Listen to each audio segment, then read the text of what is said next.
দৈত্যাদিকং মোহবসাদ অবচত গোবিন্দ দামোদর মাধবেতি। শ্রীকৃষ্ণ বিষ্ণু মধুকৈট ভারে ভক্তানুকম্পিন ভগবান মুরারে। ত্রয়স্যমাং কেশব লোকনাথ গোবিন্দ দামোদর মাধবেতি। জয়তি জয়তি নামানন্দ রূপ মুরারে বিরমিত ধর্ম ধ্যান পূজাদি যজ্ঞম। কথমপি সকৃদত্তাং মুক্তিদং ত্রৈণং যৎ পরময়মৃতমেকং জীবনং ভূষণং মে। মধুর মধুর মেতন মঙ্গল মঙ্গলনাং সকল নিগম বল্লী সৎফল চিত স্বরূপম। সকৃদপি পরিগীতং সত্যয়া হেলয়াবান ভিগুবর নামমাত্র তারয়িত হরিনাম। অঙ্গ সমলমা ছটা ভিরবিত মন্দি কৃতেন্দ্রী বরং জাড্যং জাগরং রুচিকাং বিদধতং পট্টম্বরস্রস্যম। বৃন্দারণ্য নিবাসিনং হৃদি রস দামবিয়ামোদরং রাধা স্কন্দ নিবেশিত উজ্জ্বল ভোজং ধৈত দামোদরং। অতদনং স্তুনং দন্তরিদং যাচে পুনঃ পুনঃ শ্রীমর্পদাম্বুজ ধূলি শ্যাম জন্ম জন্মনি। বৈরাগ্য যুগ ভক্তির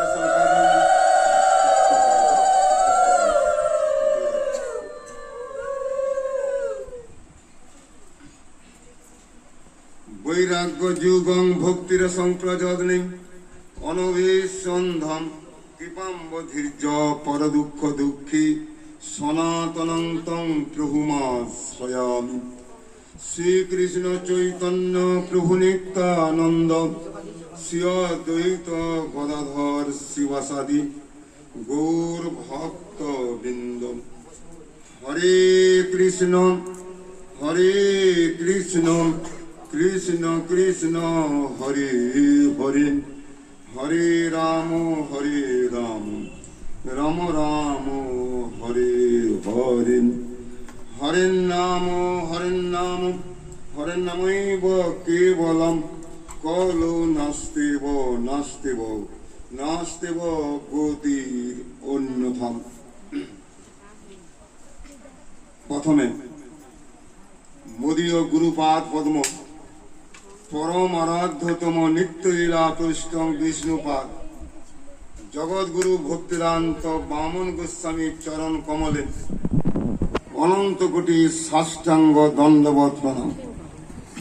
গৌড়ীয় বেদান্ত সমিতি প্রাক্তনাচার্য সভাপতি পরম পূজ্যপাদ নিত্যলীলা পৃষ্ঠ ভক্তি বেদান্ত পর্যটক গোস্বামী মহারাজ, গৌড়ীয় বেদান্ত সমিতির প্রতিষ্ঠাতা নিয়ামক আচার্য নিত্যলীলা পৃষ্ঠ ভক্তি প্রজ্ঞান কেশব গোস্বামী মহারাজ, সমগ্র গৌড়ীয় মঠের প্রতিষ্ঠাতা জগৎগুরু নিত্যলীলা পৃষ্ঠ ভক্তি সিদ্ধান্ত সরস্বতী প্রভুপাদ, বৈরাগ্যের প্রতিমূর্তি শ্রীল গৌর কিশোর দাস বাবাজি মহারাজ, বৈষ্ণব ভগীরথ সপ্তম গোস্বামী নাম হট্টে ঝাড়ুদার, শ্রীল সচ্চিদানন্দ ভক্তি বিনোদ ঠাকুর, বৈষ্ণব সার্বভৌম শ্রী জগন্নাথ দাস বাবাজি চরণে অনন্ত কোটি সাষ্টাঙ্গ দণ্ডবৎ প্রণাম। অনন্ত কোটি বৈষ্ণব বৃন্দ, অনন্ত কোটি দ্বিদণ্ডী পাদগণ, উপস্থিত মাতৃমণ্ডলী, উপস্থিত সজ্জন মণ্ডলী চরণে অনন্ত কোটি সাষ্টাঙ্গ দণ্ডবৎ প্রণাম। আমরা গুরু বৈষ্ণবগণের আনুগত্যে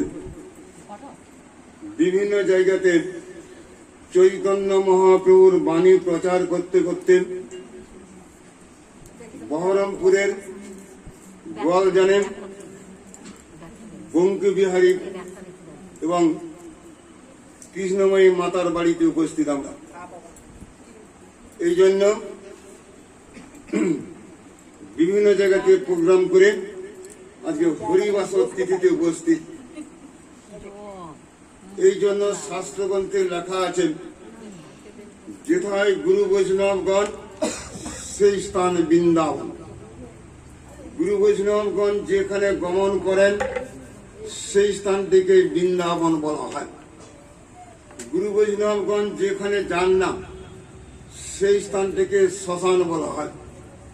শ্মশানের মধ্যে গোবিন্দের সেবা হয় না, শ্মশানের মধ্যে গুরু বৈষ্ণবগণের কোনো কালের সেবা হয় না।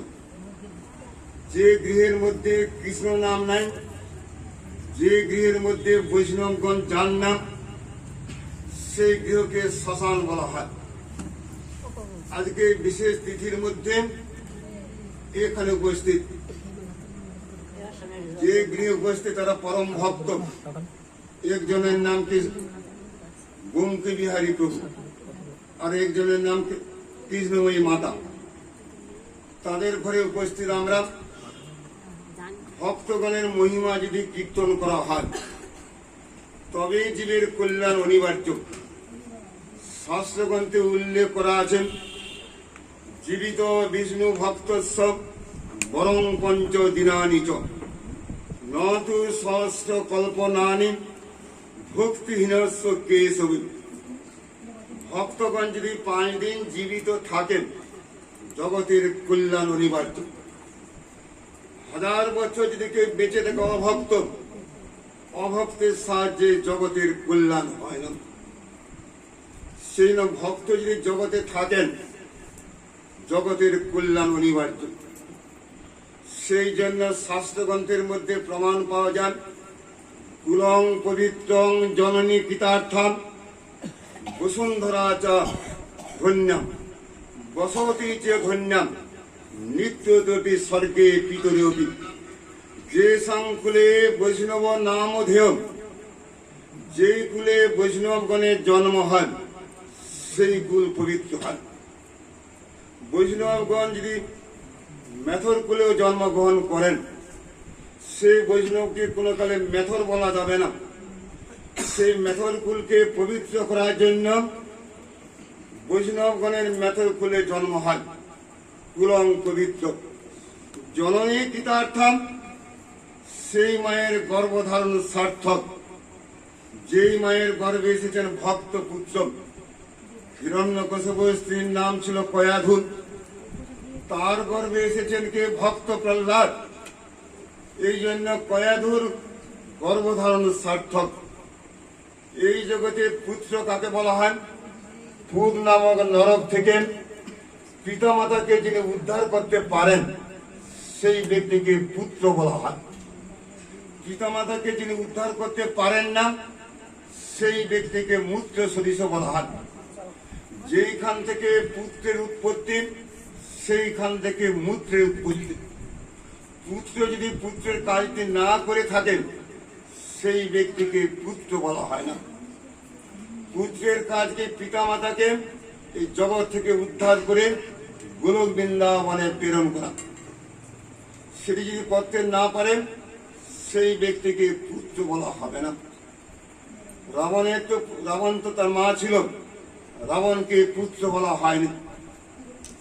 যিনি কুলকে যিনি ধ্বংস করে যান সেই ব্যক্তিকে পুত্র বলা হবে না।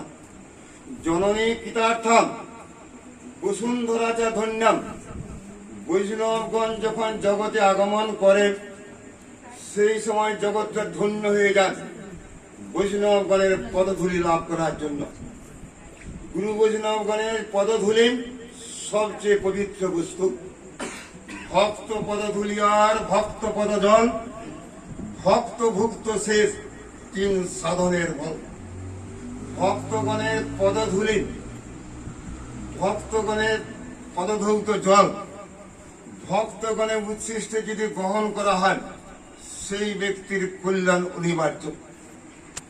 সেই জন্য পদ্মপুরাণে উল্লেখ করা আছে, অর্থে বিষ্ণু শিলাধি গুরু সু নরমতি বৈষ্ণবে জাতি বুদ্ধি। বিষ্ণু বৈষ্ণবানাং কলিমন মথনে অম্বু বুদ্ধি বা নারকিশম। সেই ব্যক্তিকে নরকের যাত্রী বলা হয়।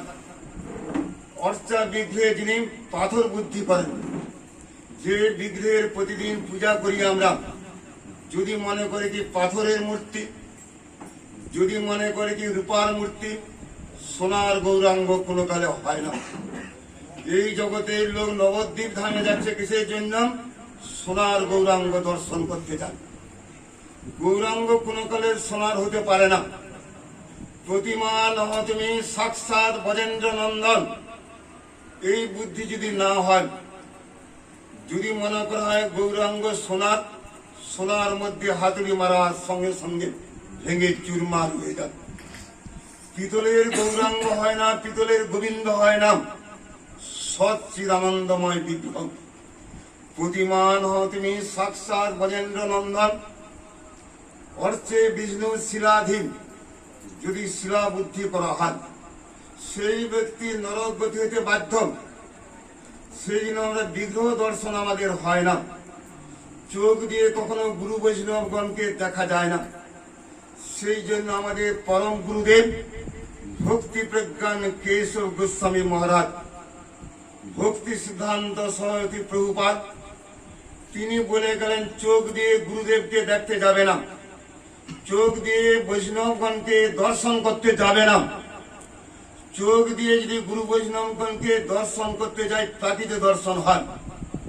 আমাদের যে চোখটি দেখা যায় প্রাকৃত চোখ, এই চোখ কখনো গুরু বৈষ্ণবগণকে দর্শন করতে পারে না। সেই জন্য কেশব গোস্বামী মহারাজ তিনি বলে গেলেন চোখ দিয়ে সাধুকে দেখতে যাবে না, কান দিয়ে সাধুকে দেখো। কান ব্যতীত কখনো ভগবত দর্শন হবে না, কান ব্যতীত গুরু বৈষ্ণবগণের কোনো কালে দর্শন হবে না। সেটি ভালো করে মনে রাখতে হবে। এই জন্য চোখের মধ্যে যখন লাল চশমাটি লাগানো হয়, তখন মনে হবে কি জগৎটা লাল। জগৎটা লাল না হওয়া সত্ত্বেও মনে হবে জগৎটা লাল। চোখের মধ্যে যদি ভোগের চশমা থাকে আমাদের, মনে হবে কি পৃথিবীটা ভোগময় পৃথিবী। গুরু বৈষ্ণবগণ ভোগী, গুরু বৈষ্ণবগণকে যদি ভোগী জ্ঞান করা হয়, তার পতন অনিবার্য। সেটা চোখ দিয়ে গুরু বৈষ্ণবগণকে দেখা যায় না। সেই জন্য পরম গুরুদেবের কীর্তনের মধ্যে পাওয়া যায় কৃপা দৃষ্টি পরপ্রভু জগতের প্রতি। সূর্যকে কিন্তু আমি দর্শন করব না। সূর্য যদি কৃপাপূর্বক উদিত না হয়, কোনো কালে আমাদের সূর্য দর্শন হয় না। হাজার ঘন্টা যদি হেজাক জ্বালানো হয়, হাজার ঘন্টা যদি মোমবাতি জ্বালানো হয়, হাজার ঘন্টা যদি প্রদীপ জ্বালানো হয়, রাত্রিবেলাতে কখনো সূর্যকে দর্শন করা যায় না। সেই জন্য সকালবেলার অপেক্ষা করতে হয়। সূর্যের কিরণের মাধ্যমে সূর্যকে দর্শন করব আমরা। সূর্যের কিরণটা কি? সূর্যের কৃপা। গুরু বৈষ্ণবগণের কৃপাতে সহজে কৃষ্ণকে দর্শন করা যায়। যদি গুরু বৈষ্ণবগণের কৃপাটি না হয়, গুরু বৈষ্ণবগণকে কোনো কালে দর্শন করা যায় না। এই যে কার্তিক মাসটা আপনারা পালন করতে যান, যেই মাসকে দামোদর মাস বলা হয়। দামোদর মাস কেন বলা হয়? দাম যুক্ত উদর। দাম মানে কি? দড়ি দিয়ে কোমরের মধ্যে বেঁধেছেন মা যশোদা। এই জগতে দড়ি দিয়ে গোপালকে কোনো কালে বাঁধা যায় না। যেই দড়ির মধ্যে প্রেম, ভালোবাসা, ভক্তি নিহিত আছে, সেই দড়ির সাহায্যে গোপালকে বাঁধা যায়। স্বয়ং দুর্যোধন হস্তিনাপুরের মধ্যে কৃষ্ণকে বাঁধতে চাইলেন। স্বয়ং ভগবান কৃষ্ণ তিনি কি বললেন? আমি সবচেয়ে বৃহৎ থেকে বৃহত্তম বস্তু, জগতের সবচেয়ে ক্ষুদ্র থেকে ক্ষুদ্রতম বস্তু আমি। এই জগতের কেউ আমাকে বাঁধতে পারবে না। স্বয়ং মা যশোদা বেঁধেছেন গোপালকে। তিনি বাঁধলেন কিভাবে? প্রেম রূপ রজ্জুর সাহায্যে ভগবানকে বাঁধা যান। যেই দড়ির মধ্যে প্রেম থাকবে না, ভক্তি থাকবে না, ভালোবাসা থাকবে না, সেই দড়ি দিয়ে গোপালকে বাঁধা যায় না। এই জন্য ওই যে কার্তিক মাসে কীর্তনটি করা হয়, নমামি স্বরং সচ্চিদানন্দ রূপম। লাস্টে দেওয়া আছে দামোদর মাস বলা হয়নি, কিন্তু শুধু যদি দামোদর মাসটি বলা হয় ভুল করা হয়। ওই মাসের নাম কি? রাধা দামোদর মাস। নম রাধিকা ওই তদীয় প্রিয়া ওই। নম অনন্ত লীলায় দেবায় তুভ্যম। রাধিকার সঙ্গে যে দামোদর, সেই দামোদরকে প্রণাম করি। কার্তিক মাসের শুক্লা প্রতিপদ, যেই দিন গিরিরাজ গোবর্ধনের পূজা করা হয়, যেই দিন বলি মহারাজের পূজা করা হয়, যেই দিন গো পূজা করা হয়, সেই দিন কিন্তু মা যশোদা কোমরের মধ্যে বেঁধেছেন কাকে? গোপালকে। তার চেয়ে শ্রেষ্ঠ কোনটি? রাধিকার সঙ্গে যে দামোদর, সেই দামোদরকে বারবার করে নমস্কার করেছেন সত্যব্রত মুনি তার স্তবের মধ্যে। নম রাধিকা ওই তদীয় প্রিয়া ওই, নম অনন্ত লীলায় দেবায় তুভ্যম। অনন্ত কাকে বলা হয়? ইনফিনিটি, যার কোনো সীমা নেই। লীলা কাকে বলা হয়? লীলযুক্ত। যেই লীলাতে ভগবান কৃষ্ণচন্দ্র স্বয়ং শ্রীমতী রাধিকাকে আলিঙ্গন করেছেন, স্বয়ং শ্রীমতী রাধিকা কৃষ্ণকে আলিঙ্গন করেছেন, সেইটিকে শ্রেষ্ঠ লীলা বলা হয়। মা যশোদা যেটা বেঁধেছেন, তার চেয়ে সর্বশ্রেষ্ঠ কোনটি? রাস ক্রীড়া। সেই জন্য সত্যব্রত ঋষি রাস ক্রীড়াকে প্রণাম করে গেলেন।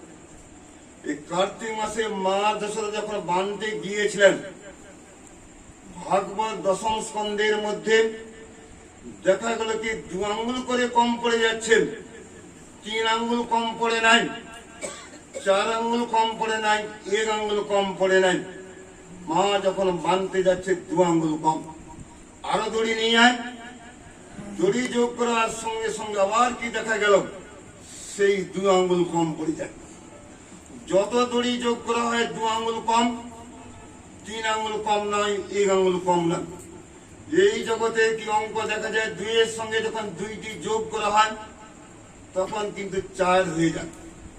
4 এর সঙ্গে যখন 2টি যোগ করা হয় 6 হয়, 6 এর সঙ্গে 2 যোগ করলে 8 হয়। পারমার্থিক জগতে অঙ্কটি ফেল করে গেল, বারবার করে 2 আঙ্গুল কম পড়ে যাচ্ছে। বারবার করে 2 আঙ্গুল কেন কম পড়ে যাচ্ছে? সেটি শাস্ত্রগ্রন্থে উল্লেখ করা আছে। ভাগবত দশম স্কন্ধ, যাকে মুখারবিন্দম বলা হয়, 12টি যে স্কন্ধ দেখা যায়, 12টি স্কন্ধের মধ্যে দশম স্কন্ধকে শ্রেষ্ঠ বলা হয়। কেন শ্রেষ্ঠ বলা হয়? স্বয়ং ভগবান কৃষ্ণের মুখারবিন্দম, মুখপদ্ম হওয়ার জন্য দশম স্কন্ধকে শ্রেষ্ঠ বলা হয়। কৃষ্ণের যে কথাগুলো দশম স্কন্ধ বাদ দিয়ে অন্য কোন স্কন্ধের মধ্যে নাই। প্রথম স্কন্ধ, দ্বিতীয় স্কন্ধে যে স্কন্ধগুলো দেখা যায়, সেই স্কন্ধের মধ্যে কিন্তু ভগবান কৃষ্ণের কথা উল্লেখ নেই। সেই স্কন্ধের মধ্যে বরাহদেবের কাহিনী আছে, সেই স্কন্ধের মধ্যে নৃসিংহদেব, এই পরশুদিন নৃসিংহদেব আবির্ভাব, তারপরের দিন। সেই স্কন্ধের মধ্যে রামচন্দ্রের কাহিনী আছে। আমাদের গুরু মহারাজকে দেখেছি আমরা, তিনি বারবার করে একটি স্কন্ধ পাঠ করতেন। সেই স্কন্ধের নাম ছিল একাদশ স্কন্ধ। একাদশম জ্যৈষ্ঠং ললাটম। এই জগতের কপাল দেখে বলে দেওয়া যায় ওই ব্যক্তির ভাগ্যে কি লেখা আছে। ভালো যদি জ্যোতিষী হয়, মানুষের কপাল দেখে বলে দেন এই ব্যক্তির ভাগ্যের মধ্যে কি লেখা আছে।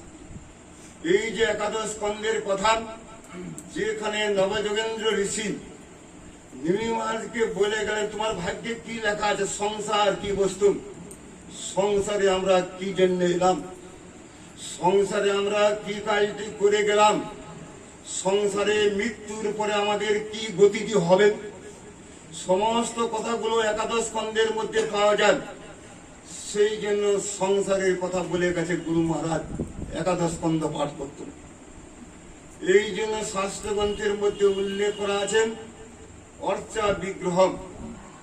বিদেশ থেকে একজন সাহেব, তিনি ইন্ডিয়াতে এসেছেন, হাইকোর্টের জজ।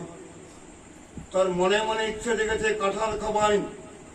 যেই মুহূর্তে কাঁঠাল, যেই আড্ডা লেটে কাঁঠাল আনতো আমার জন্য, সুমিষ্ট কাঁঠাল দরকার, সুস্বাদু কাঁঠাল। বড় একটা কাঁঠাল নিয়ে এসেছে বাড়িতে। সাহেব কিন্তু জানে না কাঁঠালের কি খেতে হয়। সে মনে করেছিল কাঁঠালের ভোতা খেতে হয়, ভোতার মধ্যে আঠাটি আছে। কোয়াগুলো মাটির মধ্যে ফেলে দিল। কোয়া কাঁঠালের ভোতা খাচ্ছে। সাহেবের ছিল লম্বা লম্বা দাড়ি, ছিল অত্যন্ত প্রিয় দাড়ি ছিল। যেই মুহূর্তে ভোতাটি খেতে গেল, দাড়ির মধ্যে লেগে গেল আঠা। লাগলে কাঁঠালের আঠা আটতে কবু ছাড়বে না রে। যদি কাঁঠালের আঠা লেগে যায় সেটি কোনো কালে ছাড়বে না। সাহেবের দাড়ির মধ্যে লাগার সঙ্গে সঙ্গে দাড়ি থেকে কিন্তু আঠা কিন্তু যাচ্ছে না। আটদালি আসার সঙ্গে সঙ্গে বলতে, এই আটদালি, তুই আমার জন্য কি নিয়ে এলি রে? বাবু, কাঁঠালের ভোতা খেতে নেই, কাঁঠালের কোয়া খেতে হয়। ভুল করেছেন আমি। ঠিক আছে, কাজ নাপিত ডেকে নিয়ে আয় তো। ঘরের মধ্যে নাপিতটাকে ডেকে নিও। নাপিত করলে তার প্রিয় দাড়ি কামিয়ে ফেলল। পরের দিন তিনি হাইকোর্টে যাচ্ছেন। একজন ব্যক্তি সাক্ষী দিতে এসেছে ওখানে কোর্টের মধ্যে, তারও দাড়ি আর গোপ নেই। সাহেব তিনি মনে মনে চিন্তা করলেন, আমি কাঁঠাল খাওয়ার জন্য গোপ দাড়ি চলে গেছে আমার। ওই ব্যক্তি তো দাড়ি দেখা যাচ্ছে না, ওই ব্যক্তি তো গোপ দেখা যায় না, ওই ব্যক্তি নিশ্চয়ই কাঁঠাল খেয়েছে। এই শুনো, আমার কাছে এসো। ডাকার সঙ্গে সঙ্গে ভয় পেয়ে গেল। আমি আবার কি দোষ করলাম? তোমাকে পুরস্কার দেওয়া হবে। হাম ভি কাঁঠাল খায়া, তুম ভি খায়া। আমি কাঁঠাল খাওয়ার জন্য দাড়ি গো আমার চলে গেছে, তুমি নিশ্চয়ই কাঁঠাল খেয়েছো। এই জগতের বিচারধারা, একজন ব্যক্তি কাঁঠাল খায়নি, আমি যেহেতু কাঁঠালটি খেয়েছি, দাড়ি গোপ চলে গেছে, ওই নিশ্চয়ই কাঁঠাল খেয়েছে। এই চোখ দিয়ে কখনো বিগ্রহকে দর্শন করা যাবে না। গুরু বৈষ্ণবগণকে এই চোখ দিয়ে দর্শন করতে যাওয়া যাবে না। এই জন্য গুরু বৈষ্ণবকে বেঠে কালো মোটা, এইগুলো গুরু বৈষ্ণবের স্বরূপ না। যদি ভক্তি বিনোদ ঠাকুরকে দেখা যায়, ভক্তি বিনোদ ঠাকুরের ভুঁড়ি দেখা যায়, বিশাল ভুঁড়ি, মাথার চুলগুলো পেকে গেছে, দুটো ভুরু একসঙ্গে জয়েন হয়ে গেছে। স্বয়ং ভক্তি বিনোদ ঠাকুর তিনি কে ছিল? কমল মঞ্জরী, বৃন্দাবনের মঞ্জরী। আমরা বাহ্যিক দৃষ্টি থেকে দেখলাম ভক্তি বিনোদ ঠাকুর একটা ভুঁড়ি আছে, এটি কিন্তু ভক্তি বিনোদ ঠাকুরের পরিচয় নয়। স্বয়ং ভক্তি বিনোদ ঠাকুর ছিলেন কমল মঞ্জরী। 3-4 দিন আগে আমরা গিয়েছিলাম ভক্তি বিনোদ ঠাকুরের জন্মস্থান উলা, বীরনগরে আমরা গিয়েছিলাম। সেই ভক্তি বিনোদ ঠাকুরের জন্মস্থান, সেখানে কিন্তু ভক্তের সংখ্যা কম, গৌড়ীয় বৈষ্ণব কম দেখা যায়। সেই ভক্তি বিনোদ ঠাকুরকে চোখ দিয়ে দেখতে যাই তাহলে কিন্তু ভুল হয়ে যাবে। এক সময় আমাদের কেশব গোস্বামী মহারাজ নবদ্বীপ ধামের মধ্যে বসে আছে চেয়ারের মধ্যে। ওনার একজন শিষ্য ছিল, মোটা সোটা চেহারা। গয়া থেকে একজন সাধু এসেছেন, সে গুরুদেবকে দর্শন করতে চান। সে মনে করলে কি এই যে মোটা সোটা চেহারা, সে বোধহয় গুরুদেব, এইটি মনে করে কেশব গোস্বামী মহারাজকে বাদ দেন সেই ব্যক্তিকে প্রণাম করতে শুরু করল। সেই সময় কেশব গোস্বামী মহারাজের একজন শিষ্য, ঠিক আছে, গুরুদেব মোটা সোটা যদি হয়, সে যদি গুরু হয়ে থাকে, হাতিকে গুরু করলে তো ভালো, হাতি তো আরো মোটা হয়, হাতিকে কোনো কালে গুরু বলা হবে না। গুরু স্বরূপ আমরা চিনতে পারি না। অর্থে বিষ্ণু শিলাধীপ, গুরু সু নরমতি, গুরুকে মনুষ্য জ্ঞান না করো কখন। গুরু সু নরমতি যস্য বা নার কিশন, গুরুর প্রতি যার নরবুদ্ধি থাকেন সেই ব্যক্তির নরগতি হয়। বৈষ্ণবে জাতি বুদ্ধি, বৈষ্ণবে কোনো কালে জাতি বুদ্ধি করা যাবে না। বৈষ্ণবের কোনো জাত থাকে না। এই জগতের লোক চিন্তা করে কি চণ্ডাল বৈষ্ণব, শূদ্র বৈষ্ণব, ক্ষত্রিয় বৈষ্ণব, বৈশ্য বৈষ্ণব, গোয়ালা বৈষ্ণব। বৈষ্ণবের পরিচয় তারা জানতে পারল না। কাঁঠালের আম সত্য কোনো কালে কে খেয়েছে? হাত তুলুন তো। কেউ কি কাঁঠালের আম সত্য খেয়েছেন এখানে? যদি কাঁঠালের আম সত্য কেউ খেয়ে থাকেন হাত তুলুন। কাঁঠালের আম সত্য কোনো কালে হয় না। কাঁঠালের সত্য অথবা আমের সত্য হয়। কেউ যদি বলে আমি কাঁঠালের আমসত্ব খেয়েছি, মূর্খ ব্যক্তি। কেউ যদি বলে আমি সোনার পাথর বাটি খেয়েছি, সোনার পাথর বাটি কোনো কালে হবে না, সোনার বাটি অথবা পাথরের বাটি হয়। সেই জন্য শূদ্র বৈষ্ণব কোনো কালে বলা হবে না। এই যে মায়েরা এখানে বসে আছে, মায়েরা যখন 6 মাসের বাচ্চা ছিল, সেই মায়েরা ন্যাংটা অবস্থায় ঘুরে বেড়াত। ন্যাংটা অবস্থায় কেন ঘুরে? 6 মাসের বাচ্চা, জ্ঞান ট্যান কিছু নেই। যেই মুহূর্তে মা হয়ে যায়, তাকে যদি বলে আমার মা আমার ন্যাংটা, তাহলে অপরাধ হয়ে যাবে কিনা? সেই ব্যক্তির ঘোরতম অপরাধ হয়। যেই ব্যক্তি মাকে ন্যাংটা বলেন, যিনি বৈষ্ণব যিনি হয়েছেন, সেই ব্যক্তিকে যদি শূদ্রজ্ঞানটি করা হয়, তাকে যদি বলা যে ন্যাংটা পেঁচো, তাকে ন্যাংটা পেঁচো বলার সঙ্গে সঙ্গে সবার মধ্যে অপরাধটি হয়ে যাবে। এই জন্য পদ্মপুরাণে বলেছেন, বৈষ্ণবে জাতি বুদ্ধি করা যাবে না। বৈষ্ণবে যদি জাতি বুদ্ধি করা হয়, সেই ব্যক্তি নরকগতি হয়। বিষ্ণু বৈষ্ণবানাং কলিমন মথনেন কুম্ভ বুদ্ধি। কুম্ভ মানে কি? জল বুদ্ধি করা।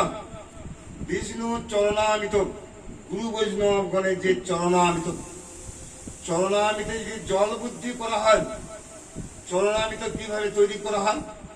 চরণামিতের মধ্যে অগুরু থাকে, চরণামিতের মধ্যে মধু, চিনি, চরণামিতের মধ্যে দুধ থাকে। এইগুলো দিয়ে চরণামিত তৈরি করা হয়। সেই চরণামিতে যদি জল বুদ্ধি করা হয়, সেই ব্যক্তির নরকগতি হয়। আধি বেধি নিবারণম, বৈষ্ণবগণের চরণামিতম, গুরুদেবের চরণামিতম, কৃষ্ণের চরণামিতম। এই সংসারে যখন যন্ত্রণা ভোগ করি, আমরা সংসারের মধ্যে কষ্ট ভোগ করি, সেই সময় যদি চরণামিত পান করা হয়, সংসারের জ্বালা যন্ত্রণা দূর হয়ে যাবে। আধি নিবারণম, ব্যাধি নিবারণম। ভেতরে গিয়ে চিকিৎসা করতে নিয়ে গেছিল লোকটাকে, সাংঘাতিক রোগ, পরমুহূর্তে মৃত্যু হবে, ভেতর থেকে জবাব দিয়ে দিচ্ছে তোমার বাঁচবে না। সেই মুহূর্তে মুখের মধ্যে যে চরণামিত দেওয়া হয়, সেই ব্যক্তির কোনো কালে অধোগতি হবে না। কেন অধোগতি হবে না? মরণ করে যদি চরণামিত পান করা হয়, হরি গুরু বৈষ্ণবের চরণামিত, সেই ব্যক্তির কোনো কালে অধোগতি হবে না। সেই জন্য চরণামিতের মহিমা দেখা যায়। এই জন্য কার্তিক মাসটা পরম পবিত্র মাস। সেই মাসে 2 আঙ্গুল করে কম পড়ে যাচ্ছেন। গুরুর কাছে দীক্ষা গ্রহণ করে যদি 1000 বছর যদি হরিভজন করা হয়, কৃষ্ণকে কোনো কালে লাভ করা যাবে না। সেটি সুন্দর করে বলে গেছেন ভাগবতের টিকার মধ্যে বিশ্বনাথ চক্রবর্তী মহাশয়। গুরুর কাছে দীক্ষা নিলে কৃষ্ণকে লাভ করব, এর কোনো গ্যারান্টি নাই। কেন? কোটি জন্ম করে যদি শ্রবণে কীর্তন, তবু না কবু পায় কৃষ্ণ পদে প্রেমধন। গুরুর কাছে দীক্ষা গ্রহণ করার পরেও কোটি জন্ম যদি নামও করি, আমরা সহজে কৃষ্ণকে লাভ করতে পারবো না।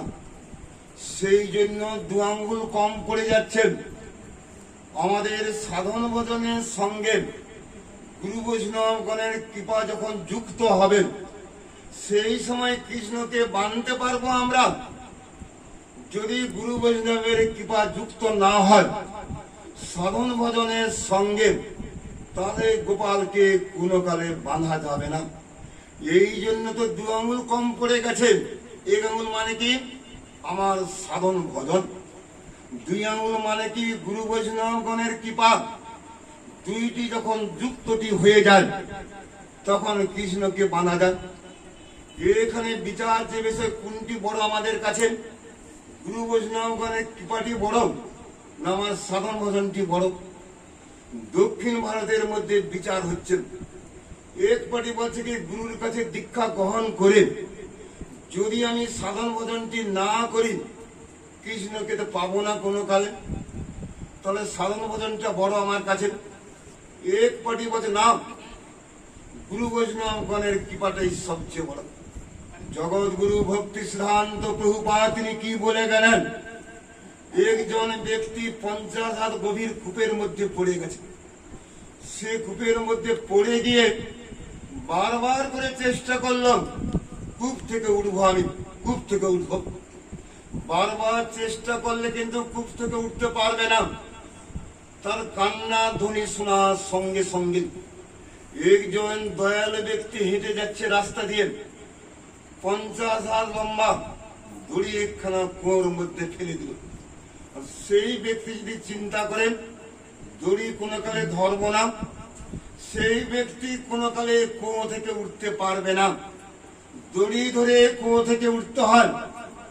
সেই দড়ি থেকে ভবকূপের মধ্যে পড়ে গেছি আমরা। নিজে চেষ্টা করলে কিন্তু লাভ হবে না। যেই মুহূর্তে গুরু বৈষ্ণবগণ কৃপা পূর্বক কূপের মধ্যে দড়িটা ফেলে দিল, সেই দড়ি ধরে আমরা কুয়ো থেকে উদ্ধার পেতে পারি আমরা। সেই জন্য গুরু বৈষ্ণবগণের কৃপাটাকে বড় বলা হচ্ছে। এই জন্য শাস্ত্রগ্রন্থে বলে গেছেন কার্তিক মাসটা পালন করা হয় গুরু বৈষ্ণবগণের কৃপা লাভ করার জন্য।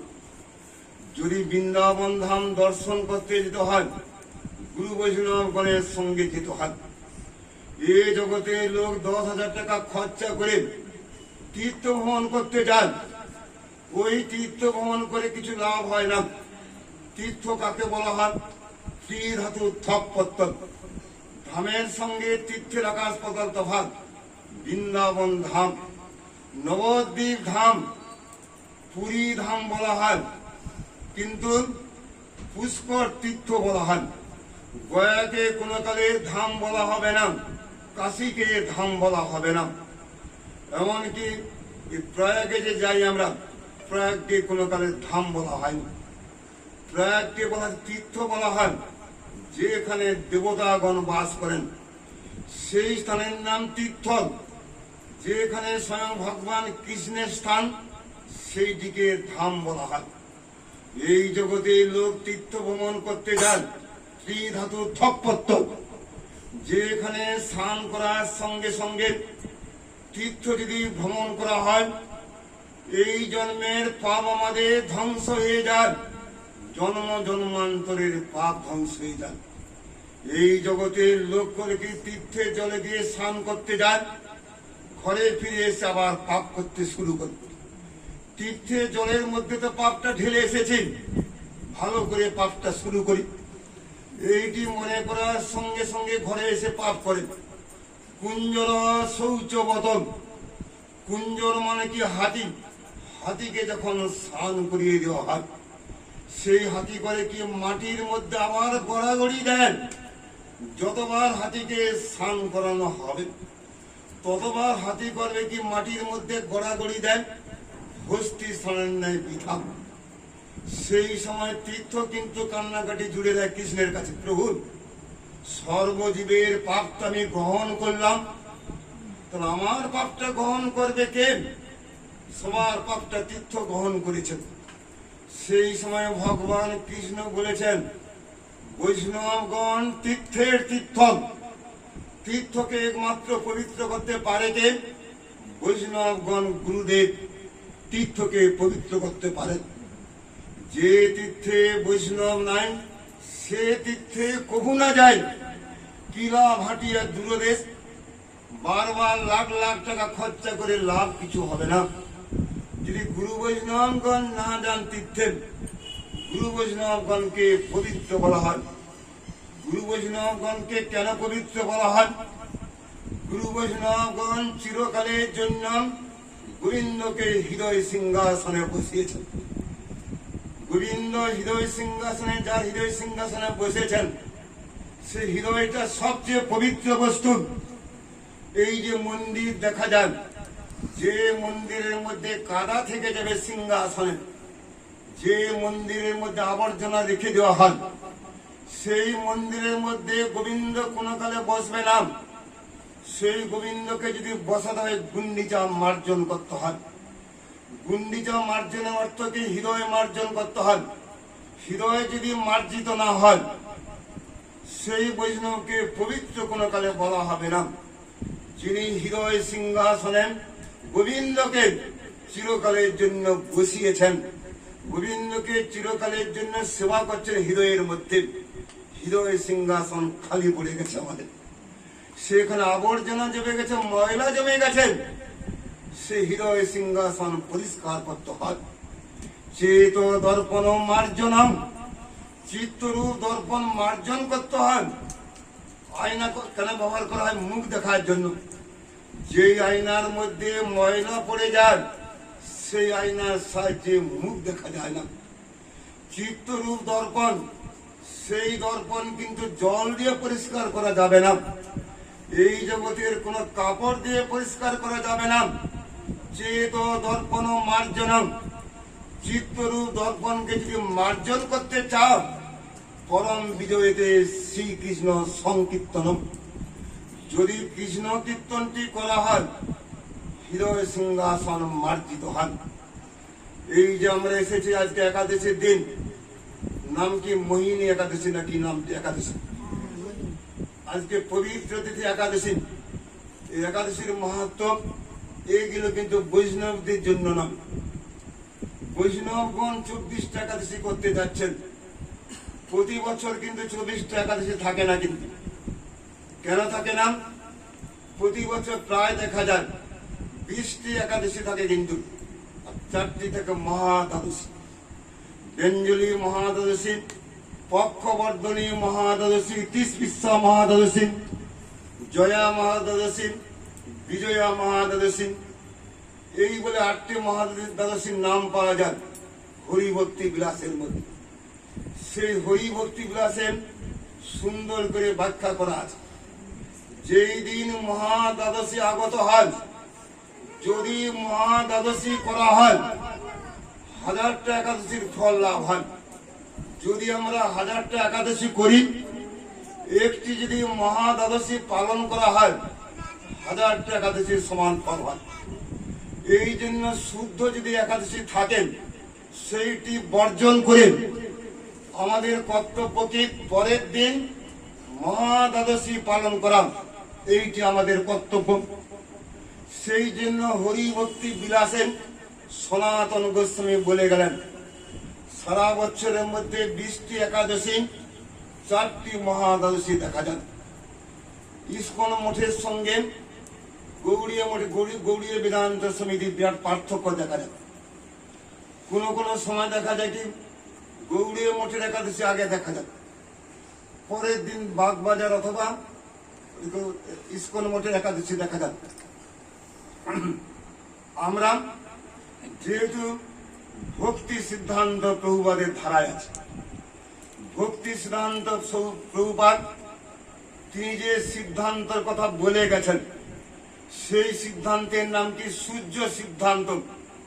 সূর্য সিদ্ধান্ত অনুসারে চৈতন্য পঞ্জিকা তৈরি করা হয়েছে গৌড়ীয় বেদান্ত মঠের চৈতন্য মঠ, চৈতন্য গৌড়ীয় মঠ। গোস্বামী মহারাজের যে মঠে যে পঞ্জিকা দেখা যায়, সে পঞ্জিকাগুলো ভক্তি সিদ্ধান্ত প্রভুপাদের কি ধারা? সূর্য সিদ্ধান্ত। সেইটি বাদ দিয়ে ইস্কন করলে কি দিক সিদ্ধান্ত। দিক সিদ্ধান্ত কিন্তু এক বিচারে ঠিকই আছে, কিন্তু যেহেতু প্রভুপাদের ধারায় আমরা আছি, যেহেতু আমরা প্রভুপাদকে মানি আমরা, সেই জন্য দিক সিদ্ধান্ত বাদ দিয়ে সূর্য সিদ্ধান্ত মানতে বাধ্য। অথচ বাগবাজার মঠে দেখা যায়, অথচ ইস্কন মঠে দেখা যায় কি দিক সিদ্ধান্ত দেখা যায়। সেই দিক সিদ্ধান্তের কোনো প্রয়োজন নেই আমাদের। ভক্তি সিদ্ধান্ত যেটি বলে গেছেন সেইটি করবো আমরা। এই জন্য খনার বচনের মধ্যে পাওয়া যায় 4টি একাদশীর নাম। একটি একাদশীর নাম কি ভৈমী একাদশী, আর 3টি একাদশীর নাম কি শয়ন একাদশী, দ্বিতীয় একাদশীর নাম কি পার্শ্ব একাদশী, তৃতীয়টির নাম কি উত্থান একাদশী। 4টি একাদশীর কথা পাওয়া যায় কার বচনে? খনার বচনের মধ্যে। এই খনা কে ছিলেন? সিংহলের রাজকন্যা। বর্তমান নাম ছিল কি শ্রীলঙ্কা, আগে নাম ছিল সিংহল। ধনবতী সদাগরের কাহিনী যে পাওয়া যায়, সে ধনাপতি সদাগর ওইখানে ব্যবসা করতে গিয়েছিল, ওখানে সিংহলে। তার নাম ছিল সিংহল। অনেক কিছু রাজ্যের নাম পাল্টে, আমরা যেখানে অঞ্চলে বাস করি সে অঞ্চলের নাম ছিল গুয়াহাটি, বর্তমান নাম গুয়াহাটি। যেখানে কামাখ্যা মায়ের মন্দির দেখা যায়। যেদিন কি হয়, অম্বুবাচীর দিন লক্ষ লক্ষ ভক্তের সমাগম গুয়াহাটির মধ্যে দেখা যায়। অম্বুবাচীর 3 দিন মন্দির বন্ধ করা থাকে বছরের মধ্যে। 3 দিন মন্দির কেন বন্ধ করা থাকে? এই জন্য 3 দিন মন্দির বন্ধ করা থাকে। এই জগতের মায়েদের কি রোগ হয়? 12 মাসের মধ্যে 12 মাসেই 3 দিন করে রোগ হয় মায়েদের। কিন্তু মা কামাখ্যার একবার মাত্র রোগ হয় 3 দিনের জন্য। কোন দিন? যেই দিন অম্বুবাচী হয় সেই দিন কামাখ্যা মন্দির বন্ধ করা থাকে। সেই দিনও মায়ের রোগ থাকার জন্য কামাখ্যা মন্দির বন্ধ। সেই গুয়াহাটির মধ্যে কামাখ্যা মন্দির, সেই গুয়াহাটির নাম কিন্তু গুয়াহাটি ছিল না আগে, ওর নাম ছিল প্রাগজ্যোতিষপুর। ভাগবতের মধ্যে প্রমাণটি পাওয়া যায়। সেইখান থেকে 16,000 কন্যাকে বিয়ে করেছিল ভগবান কৃষ্ণ। দ্বারকার মধ্যে কৃষ্ণ যখন ছিলেন, নরকাসুর 16,000 কন্যাকে বন্দী করে রেখেছেন। 16,000 কৃষ্ণ স্বামীকে পতিদেরকে লাভ করতে চান, কৃষ্ণ আমাদের স্বামী হোক। সে চাইল কি 16,000 কন্যাকে আমি বিয়ে করব। সেই 16,000 কন্যাকে উদ্ধার করার জন্য স্বয়ং ভগবান কৃষ্ণচন্দ্র ঘোড়ার পিঠে চড়ে দ্বারকা থেকে গুয়াহাটি গিয়েছিলেন। সে জায়গার নাম কি অশ্বক্লান্ত। সে জায়গাটি আমরা দেখাই, স্বয়ং ঘোড়া ক্লান্ত হয়ে গেছে। কেন ক্লান্ত হয়ে গেছে? কোথায় সে দ্বারকা ধাম আর কোথায় সে গুয়াহাটি। ঘোড়া সেখানে জল খেয়েছিল। যদি পঞ্চপাণ্ডব ওখানে ছিল, যুধিষ্ঠির, ভীম, অর্জুন বনবাসের সময় ছিল ওখানে গুয়াহাটির মধ্যে। যদি আরেকটু এগিয়ে যাই আমরা, নাগাল্যান্ড দেখা যায়। বড় বড় চেহারা, চোখগুলো বড় বড় চোখ নাগাদের। নাগাদের বড় বড় চোখ দেখা যায়। স্বয়ং ভীমসেন কিন্তু ওখানে বিয়ে করেছিল। কাকে বিয়ে করেছিল? হিড়িম্বা রাক্ষসীকে। তার ভাইয়ের নাম ছিল হিড়িম্ব, তার বোনের নাম ছিল হিড়িম্বা রাক্ষসী। তাকে বিয়ে করেছিলেন ভীমসেন। তো ছেলের নাম তো সবাই জানেন, ঘটোৎকচ। কুরুক্ষেত্রের যুদ্ধের সময় যিনি নিহত হয়েছিলেন তিনি কিন্তু কোথাকার নাগাল্যান্ডের। সেইখানে হিড়িম্বা রাক্ষসীকে বধ করছেন ভীমসেন। যদি আরেকটু এগিয়ে যাওয়া হয়, সেই জায়গার নাম মণিপুর। মণিপুরের রাজকন্যাকে কে বিয়ে করেছিলেন? অর্জুন। তিনি বিয়ে করেছেন মণিপুরের রাজকন্যাকে।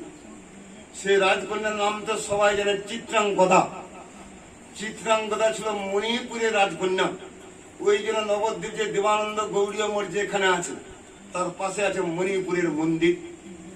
স্বয়ং নরোত্তম দাস ঠাকুর মণিপুরে যখন গিয়েছিলেন, অনেক শুদ্ধ ভক্ত ছিল ওখানে। বর্তমানে গলার মধ্যে মালা দেখা যায়, কপালে তিলক, মাছ মাংস খায়, প্রচুর মাছ মাংস খাচ্ছে মণিপুরের লোক। সেই ধারা থেকে বিচ্যুত। তার ছেলের নাম ছিল বরফু বাহন, তার নামটি পাওয়া যায়। এই জন্য শাস্ত্রগ্রন্থে সবকিছু দেখা যায়, নামগুলো পাল্টে গেছে। যেখানে উষার নাম তো শুনেছেন। উষা কার কন্যা? বানাসুরের কন্যা।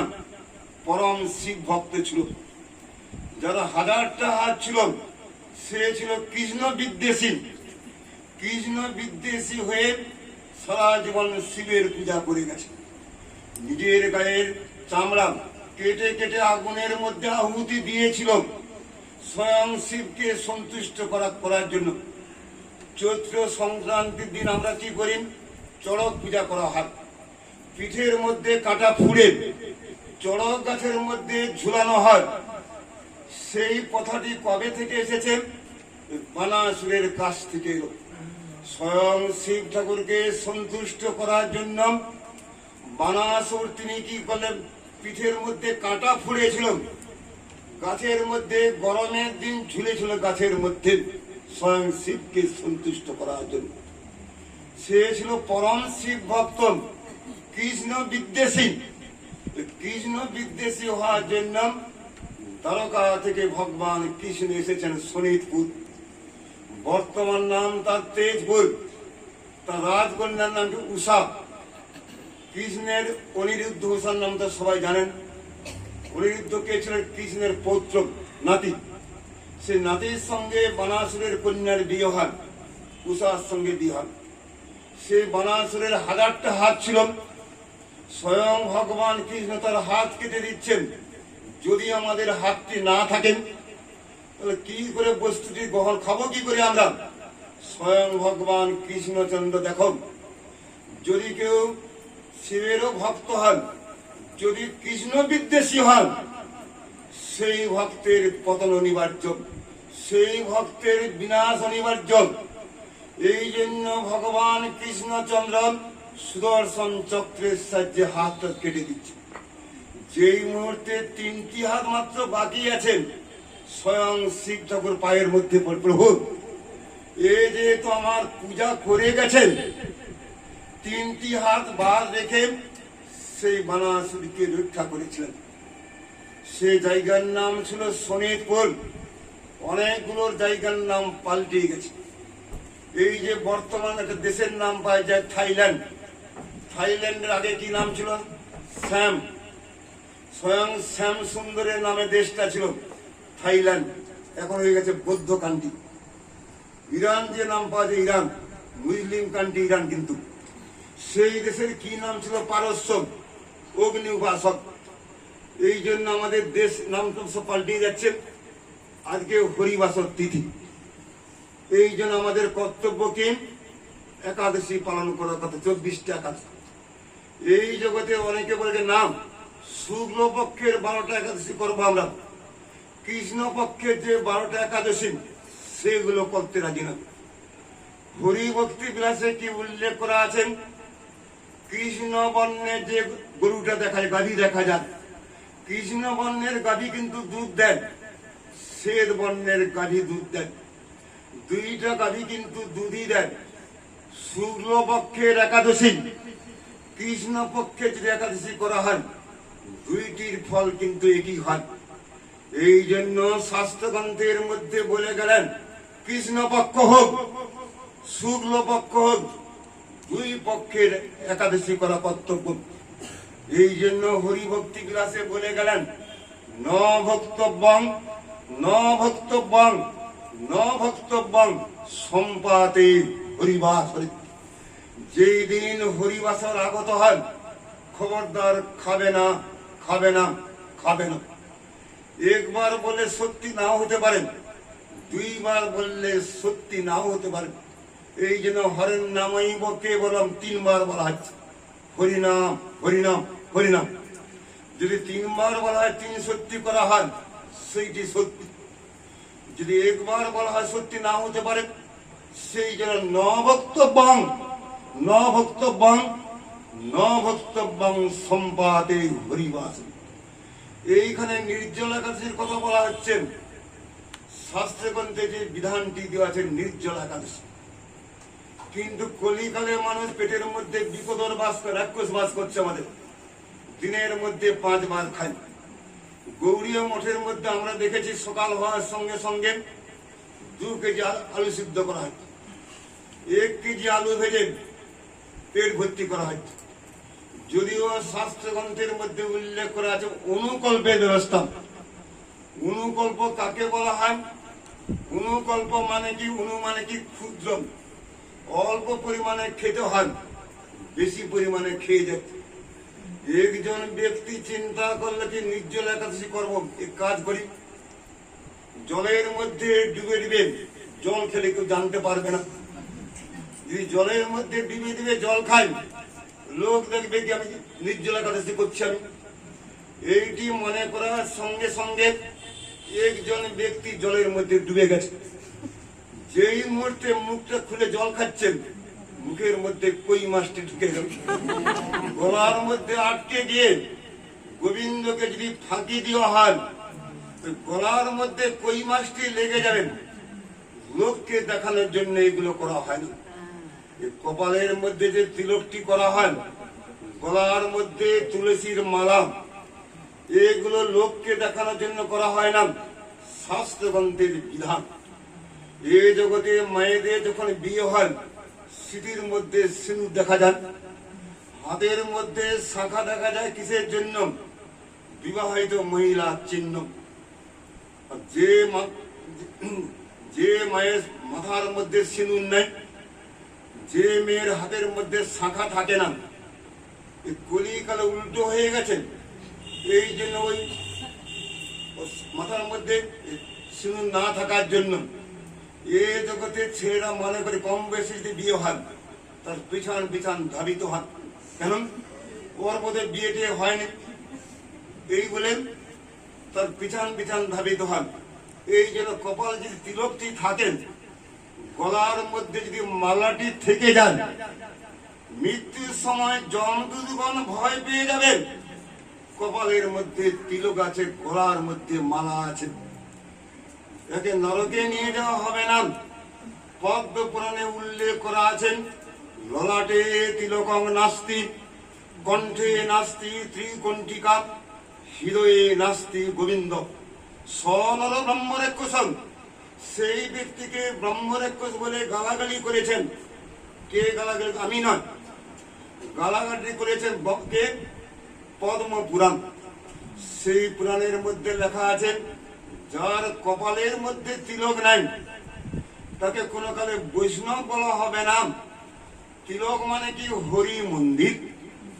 হরি মন্দির মানে কি? দুই ধারে কি দেখা যায়? ব্রহ্মা মহেশ্বরের স্থান। স্বয়ং ব্রহ্মাজি মহেশ্বর যেখানে মন্দির থাকে, থাকেন এরা। মাঝখানে যে ফাঁকা জায়গাটা দেখা যায়, ওটি ভগবান কৃষ্ণের অধিষ্ঠান।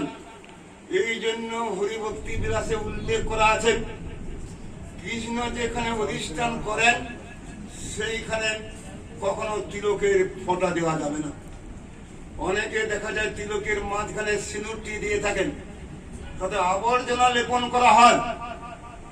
আবর্জনার মধ্যে কৃষ্ণকে কোনো কালে বসানো যাবে না। এই জন্য এই যে কপাল যে তিলকটি অনেক মায়ের মধ্যে দেখেছি, তার মধ্যে সিঁদুরের ফোঁটা দেখা যায়। সিঁদুর কোথায় দিতে হয়? সিঁদুর মধ্যে সিঁদুর দিতে হয়।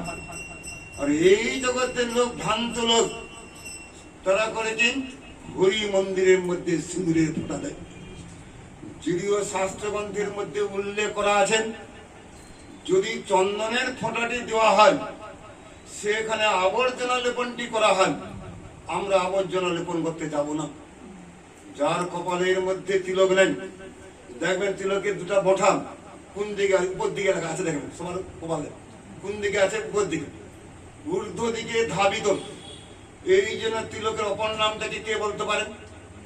তিলকের অপর নাম ঊর্ধ্ব পুণ্ড। পুণ্ড মানে কি? গতি। যদি কপালের মধ্যে তিলক আমাদের থাকেন, গোলক বৃন্দাবনে সহজে গিয়ে পৌঁছে যাবো আমরা।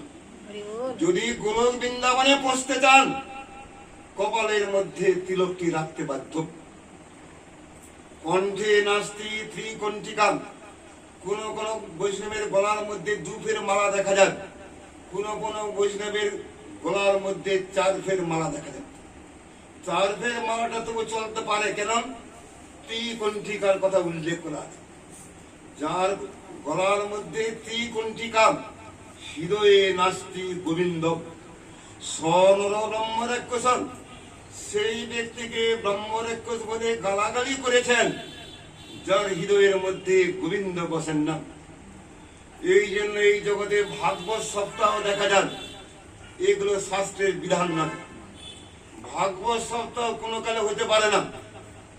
বিশেষ ক্ষেত্রে ভাগবত সপ্তাহ হয়েছিল যেই মুহূর্তে পরীক্ষিত মহারাজ জানতে পারলেন তক্ষকে দংশনের 7 দিন পরে তার মৃত্যু অনিবার্য, মাত্র 7 দিন আয়ু আছে। এই 7 দিনের মধ্যে ভগবানকে লাভ করব কি করে? সেই জন্য ভাগবত হয়েছিল। আবার সেইখানে আবার বিচার করা হচ্ছে। কলিকালে ভাগবত পাঠ হয়েছিল কোন সময়টা? গোকর্ণ ভাগবত পাঠ করেছিল, ধুন্ধুকারের কাছে ভাগবত পাঠ করেছিল। মাতৃঘাতী, পিতৃঘাতী, চৌর্যবৃত্তি, বেশ্যাসক্ত, এই সমস্ত অন্যায় কার্য করার ফলে স্বয়ং ধুন্ধুকারী প্রেম জন্ম লাভ করেছিল। তিনি চালের মধ্যে পায়খানা পেচ্ছাপ করতে শুরু করেছে, চালের মধ্যে লাফালাফি দাপাদাপি। গয়াতে গিয়ে পিণ্ড দিয়েছিল ছোট ভাই গোকর্ণ। গয়াতে পিণ্ড দেওয়ার পরে আবার দেখা গেল কি সে ভূত কিন্তু উদ্ধার পায়নি। এই জগতে নিয়ম কি আছে? গয়াতে পিণ্ড দিলে উদ্ধার পেয়ে যান। গয়াতে পিণ্ড দিলে উদ্ধার কোনো কালে হয় না সহজে। এই জন্য শেষকালে গোকর্ণ 7 দিন ভাগবত পাঠ করেছিল, সেইটি ব্যতিক্রম। এই জন্য ভাগবতের মধ্যে উল্লেখ করা আছে শুধু 7 দিন ভাগবত পাঠ করলে হবে না। ছিন্নত শ্রদ্ধা নিত্যম বিনোদস্য সচেষ্টিতম নাতি দীর্ঘেন কালেন ভগবান বিশতি। হৃদয় সিংহাসনে যদি গোবিন্দকে বসাতে চাও আমৃত্যুকাল ভাগবতের কথা শ্রবণ করো। 7 দিনের জন্য কেন? মরণকাল পর্যন্ত ভাগবত শ্রবণ করতে হয়। যেই ব্যক্তির মৃত্যু আসন্ন সেই ব্যক্তির কাছে যদি ভাগবতী পাঠ করা হয় সেই ব্যক্তি সহজে উদ্ধার পেয়ে যান। মরণকালে ভাগবতকে যদি মাথার মধ্যে স্পর্শ করানো হয় সর্ববেদান্ত সারঙ্গী ভাগবতী স্থিতি। জগতে যত প্রকার গ্রন্থ দেখা যায় সর্বশ্রেষ্ঠ গ্রন্থ শ্রীমদ ভাগবত। ভাগবতের মতো সর্বশ্রেষ্ঠ গ্রন্থ কোথাও নেই। মরণকালে ভাগবতকে যদি মাথার মধ্যে স্পর্শ করানো হয় সেই ব্যক্তির কখনো কুকুর জন্মে লাভ হবে না। অন্য কোন জন্মে কৃষ্ণ ভজনটি আমাদের হবে না। যদি আমরা কুকুর জন্ম লাভ করি, গুরু কি বস্তু, বৈষ্ণব কি বস্তু, কৃষ্ণ কি বস্তু, এই জ্ঞানটুকু থাকবে না। যদি আমরা বৃক্ষ জন্ম লাভ করি সেই জন্মে কখনো গোবিন্দ ভজন হবে না। দুর্লভ মানব জন্ম লাভ করেছি খাওয়া দাওয়া সংসারে ঘুমিয়ে থাকার জন্য নয়, এই জন্ম লাভ করেছি man is the best creation of God, more than man you can not be. এই জন্য বলা হয় মানুষ কৃষ্ণ ভজন করে চলে যেতে পারে। যদি কৃষ্ণ ভজনটি না করা হয় কোথায় যে জন্ম হবে কোনো ঠিক নাই। বহরমপুরের মধ্যে জন্মগ্রহণ করেছি, এইটি কিন্তু আমাদের নিত্য বাসস্থান নয়। এই জন্য মরার পরে শ্মশানে যখন নিয়ে যাওয়া হয় সেই বহরমপুরের মধ্যে আর জন্ম হবে না। সেই জন্য নিত্য বাসস্থানে নিয়ে যাওয়ার জন্য স্বয়ং ভগবান কৃষ্ণ যুগে যুগে অবতীর্ণ হন। আজকে একাদশী তিথি। জানি জানি কানাই সর্ব পাপানি চ। এই জগতে যত প্রকার পাপ দেখা যায় আজকে পঞ্চশস্যের মধ্যে ধান, গম, যব, তিল, সরিষা, এই পঞ্চশস্যের মধ্যে পিতৃ হত্যা, মাতৃ হত্যা, গো হত্যা, নারী হত্যা, ভ্রূণ হত্যা, বৈষ্ণব হত্যা, জগতে যত প্রকার পাপ দেখা যায় পঞ্চশস্যের মধ্যে আশ্রয় করে থাকে। যদি আমি ভাত খেয়ে ফেলি পিতৃ হত্যার পাপ হয়ে যাচ্ছে। যদি আমি গম খাই পিতৃ হত্যার পাপ হবে। এই জন্য আমাদের কর্তব্যটি এগুলো বর্জন করা বিধি, সেইগুলো যদি বর্জনটি না করি। এই জন্য শাস্ত্রগ্রন্থে যে 24টি মাহাত্ম্য দেখা যায় ওটি কিন্তু বৈষ্ণবদের জন্য নয়। একাদশী মাহাত্ম্যের মধ্যে কি লেখা আছে? যার ধন সম্পত্তি নাই সে অগাধ সম্পত্তির মালিক হয়ে যাবেন। যার কোনো ছেলে পুলে নাই সে যদি একাদশী করেন তার ছেলে পুলে লাভ হবে। যে কুড়ে ঘরের মধ্যে বাস করেন তার অট্টালিকা তৈরি হয়ে যাবে। যার স্বর্গে সহজে গতি লাভ হবে। এইগুলো বৈষ্ণবদের জন্য নয়। কিন্তু এই জগতে বাচ্চা করে কি রোগ হওয়ার সময় সঙ্গে সঙ্গে বাচ্চাকে কুইনেন খাওয়াতে হয়। সে বাচ্চা কিন্তু কুইনেন কিছুতেই খাবে না। কুইনেনটাকে তেতো, তেতো হওয়ার জন্য বাচ্চার নর্জেগই হয়, আমি তো কুইনেন খাবো না, কুইনেন খাবো না। তোমার ডাক্তার করলে কি কুইনেনের মধ্যে চিনি দিচ্ছেন, কুইনেনের মধ্যে মধু মাখিয়ে দিল, সেই কুইনেনটাকে কি বলা হবে? Sugar coated quinine. যখন চিনি যখন মাখিয়ে দেওয়া হলো, মিষ্টি যখন মাখিয়ে দেওয়া হচ্ছে বাচ্চার খেতে অসুবিধা নেই। যেই মুহূর্তে প্রেগনেন্টি বাচ্চাটি খেলো তখন তার রোগটা ভালো হয়ে যাক। এই জগতে লোক একাদশী করতে চায় না, তাদেরকে লোক দেখানো হয়। তুমি যদি একাদশী করতে চাও তোমার কি হবে? ধন লাভ হবে, তোমার জন লাভ হবে। বৈষ্ণবদের জন্য কিন্তু নন। মাধব তিথি ভক্তি জননী যতনে পালন করি, কৃষ্ণ বসতি বসতি বলি পরম আদরে বলি। এইটি বৈষ্ণবদের জন্য। আমরা একাদশী কেন করি? যাতে আমাদের কৃষ্ণ ভক্তি লাভ হয়।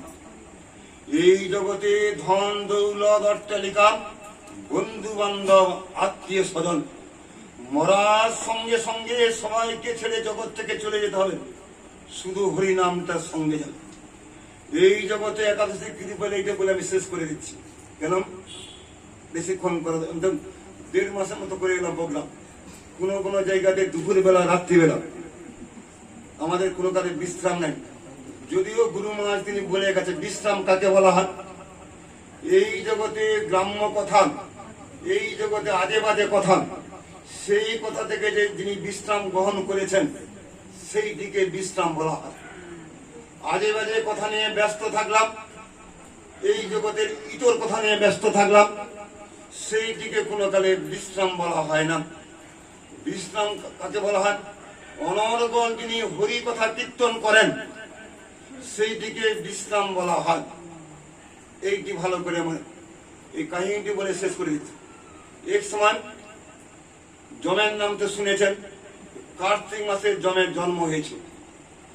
কার্তিক মাসে যমের কোন দিন জন্ম হয়েছিল সবাই জানেন কি? যেই দিন যম দিন দান করা হয়। পঞ্জিকার মধ্যে লেখা আছে যম দ্বীপ দান। ভাতৃ দ্বিতীয় দিন কি হয়েছিল? সেই দিন যমুনা দেবী তার ভাইকে ফোঁটা দিয়েছিল। যমুনা দেয় ভাইকে ফোঁটা, আমি দেই আমার ভাইকে ফোঁটা, এটা বলা আছে জগতে। যমুনার ভাইয়ের নাম ছিল কি? যম মহারাজ, সূর্যদেবের ছেলে আর কন্যা। এক সময় যম মহারাজকে দ্বাদশ মহারাজের অন্যতম বলা হয়। জমালয়ের মধ্যে তিনি বসবাস করেন। স্বয়ং ভগবান কৃষ্ণ গিয়েছেন জমপুরীর মধ্যে।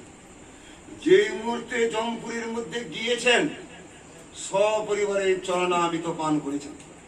কৃষ্ণ দর্শন সবচেয়ে দুর্লভ দর্শন। কৃষ্ণ যদি কাউকে দর্শনটি না দেন আমি দর্শন করতে পারবো না। আকাশের মধ্যে সূর্য যদি উদিত না হয় আমার বাবার ক্ষমতা আছে সেই সূর্যকে দর্শন করা। তিনি কৃপা পূর্বক পূর্ব আকাশে উদিত হন, সেই জন্য সূর্যকে দর্শন করতে পারি আমরা। সেই কৃষ্ণকে দেখার সঙ্গে সঙ্গে সপরিবারে চরণামৃত পান করল। সেই সময় জমের দক্ষিণ দ্বার থেকে শব্দ হচ্ছে বাঁচাও, মরে গেলাম, জ্বলে গেলাম। যম মহারাজকে জিজ্ঞাসা করে, আরে যম, তোমার দক্ষিণ দ্বার থেকে কান্নার ধ্বনি শোনা যাচ্ছে কিসের জন্য? প্রভু, জগতের লোক পাপ করেছিল, নরকুণ্ডে পরিপূর্ণ হয়ে গেছে। সৃষ্টির প্রারম্ভে স্বয়ং ভগবান কৃষ্ণ পাপ পুরুষকে সৃষ্টি করেছিল। এ জগতের লোক পাপ করতে করতে জমে দক্ষিণ দ্বার পরিপূর্ণ হয়ে গেছে। যেই মুহূর্তে কৃষ্ণ পৌঁছে গেলেন এই জগতের ছেলেরা বাবার কথা শুনতে চায় না। বাবা করে কি তজ্য পুত্র দূর হয়ে যাক, তজ্য পুত্র করলাম। বাবার কিন্তু মনটা পড়ে থাকে ছেলের প্রতি। ছেলে কখন বাবা বলে ডাকবে? যেই মুহূর্তে বাবা বলে ডাকবে ছেলে সঙ্গে সঙ্গে কাছে ডেকে নেয়। যেই মুহূর্তে কৃষ্ণ গিয়ে পৌঁছালো, রক্ষা করে জ্বলে গেলাম, তপ্ত তৈল নরক। এই জগতে মাছগুলোকে কড়াইয়ের মধ্যে টকবক করে ফুটিয়ে খাচ্ছি, পরবর্তী জন্মে আমাকে তপ্ত তৈলের মধ্যে ভেজে খাওয়া হবে। কোথায়? নরকের দক্ষিণ দ্বারের মধ্যে। Tit for tat. যেই শাস্তিগুলো করে গেলাম সেই শাস্তি ভোগ করতে হয় কোথায়? নরকুণ্ডের মধ্যে।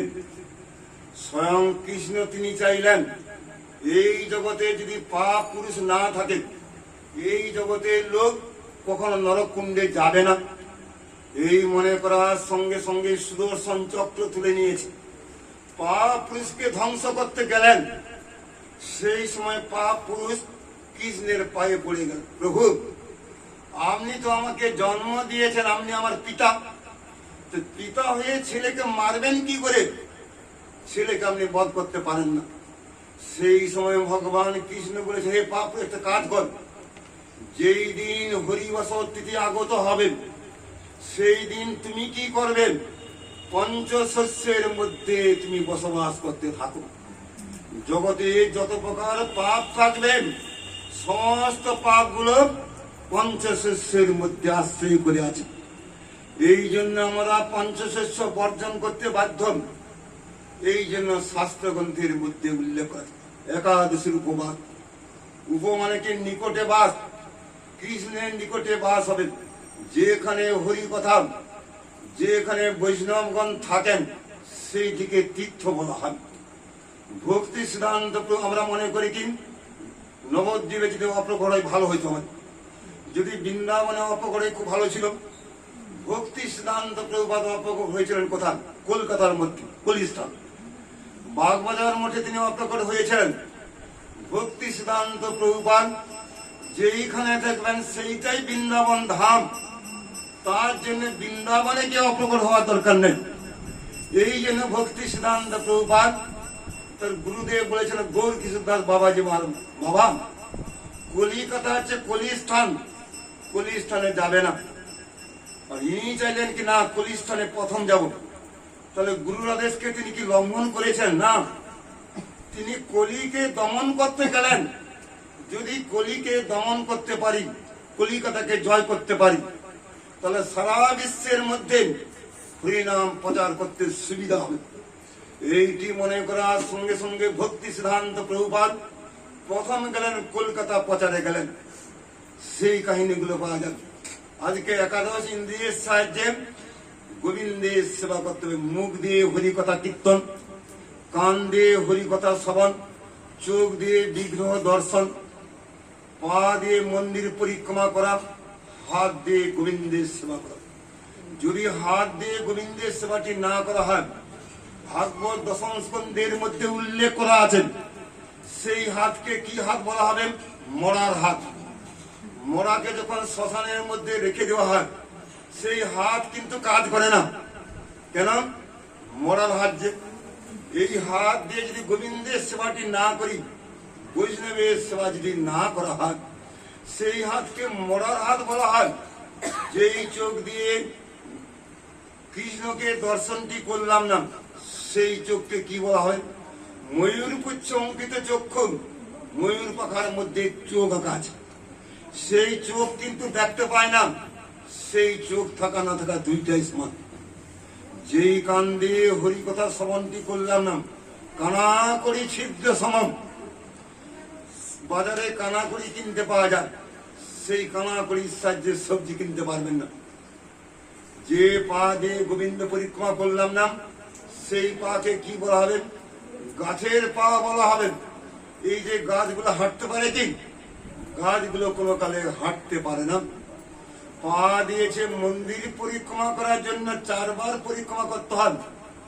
একটি পাখির মৃত্যু হয়েছিল, 4 বার মন্দির পরিক্রমা করার পরে বিষ্ণু মন্দির পরিক্রমা 4 বার করতে হয়। গণেশের মন্দির, শক্তি